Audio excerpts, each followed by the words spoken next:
Welcome to World in 2 Minutes. These are your headlines. The government says police have detained 297 people in what it calls anti-terror raids. Turkish Prime Minister Ahmet Davutoglu says 37 are foreigners. A member of the Revolutionary People's Liberation Party Front, known as the DHKP-C, was killed during one of the operations. Meanwhile, Turkey has agreed to allow the U.S. to use its Incirlik air base near the Syrian border for airstrikes against ISIS. On Thursday, ISIS militants reportedly killed a Turkish soldier in a cross-border attack. The Turkish government suspects ISIS carried out a suicide bombing in the town of Suruc on Monday that killed 32 people. Most were members of a pro-Kurdish group. The Colombian army has reported that one of its soldiers has been killed.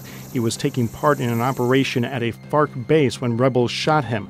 The peace talks between the government and FARC rebels that have been on and off resumed on Thursday.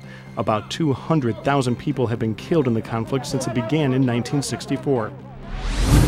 A member of the Afghan Peace Council says official talks between the government and the Taliban are set to take place next week in China.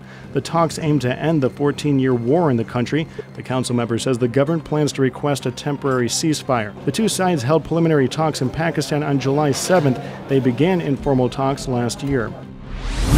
The UN says Canada should investigate why so many Aboriginal women and girls in the country get murdered or go missing. It's said in a report they are disproportionately affected by violence. Activists say police often dismiss reports because the women are prostitutes or drug users. The Native Women's Association of Canada says more than 600 disappeared or were killed in the last 30 years. Thanks for watching. TRTworld.com, Istanbul.